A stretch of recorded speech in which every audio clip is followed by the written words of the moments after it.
Child. Never mind who I am. Just don't look at me. You can't look at anything? You're blind. I'm sorry, I didn't realize. The gods must hate you too, huh? You think it was because of what your parents did? Oh, you're an orphan. I'm very sorry to hear that. I am afraid I might have indisposed your guardians, so to speak.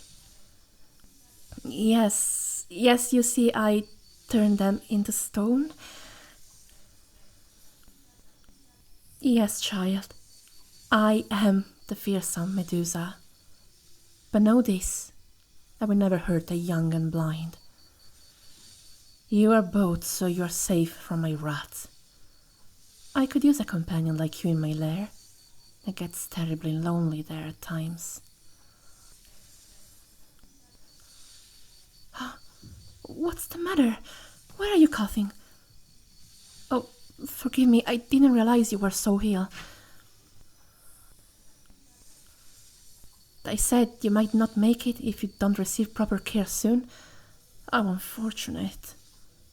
Well, you cannot stay in this wagon all by yourself, and I cannot remain here for fear of more passerby finding me.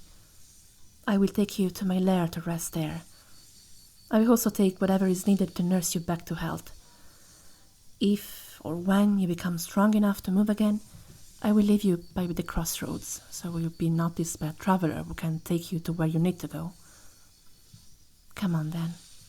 I will pick you up, don't worry.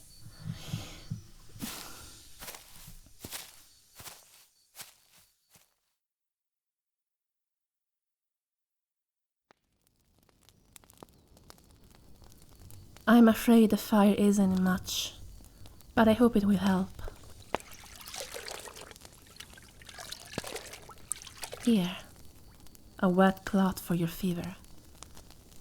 Will it help if I told you a story? The story of how I ended up in this place? Alright, though I can't promise it will be a happy one.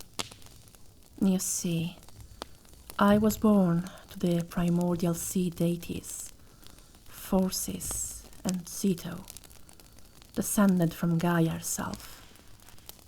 I also had two sisters named Steno and Euryale, who were Gorgons like myself. But I was different from them. I was the only one who could take on human form, and in that form, I was considered the most beautiful woman in all Greece.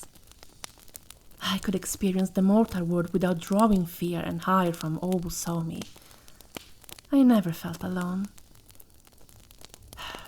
Then, I grew unhappy with the corruption and cruelty that became entrenched in human society. The only beacon of purity and sacredness in the mortal world was in Athena's temple, so I became a priestess for her. I was safe from all who would use me, and my beauty was hidden away from the world like a priceless treasure. Or so I thought. One day, Poseidon appeared before me, drawn to my beauty. I should have refused. I should have kept the holy vows I made to Athena, but having known the freedoms of life outside of priesthood, how could I say no to the advance from a god smitten with me? It wasn't long before Athena discovered our tryst. She punished me by banishing me here and stripping me of my ability to shapeshift. No, I cannot return home. I've been disgraced. Not just by my acceptance to have relation with a god, but also by defiling the only sanctuary left in the mortal world. That's what I'm most ashamed of.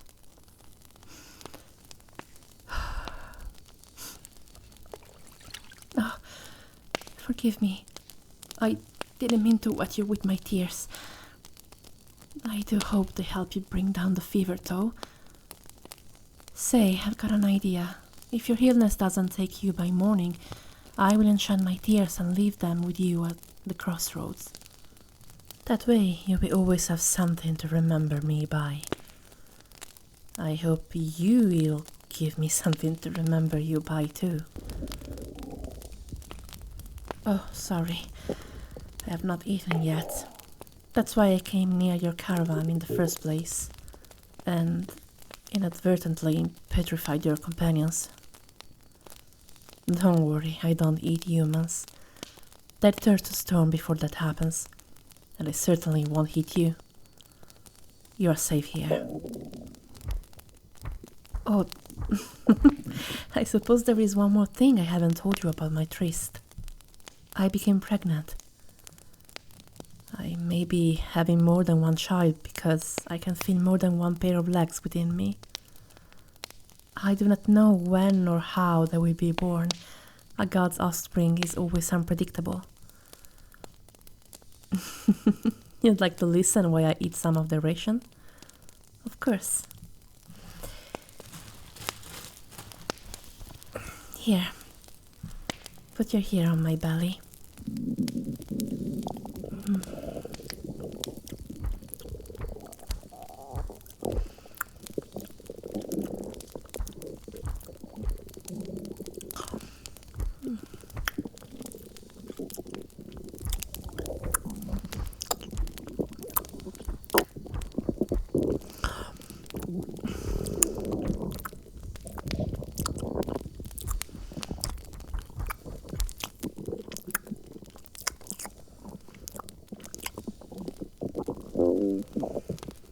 I've noticed you're shaking less now. Perhaps the warmth of my body is helping you. Here, I've got a more comfortable spot than my tummy. Lay your head on my chest. There. Is that better? Now you won't have to worry about my children keeping you awake. Rest now, little one, and hope that you will be well enough in the morning to make the journey to the next town. Sleep.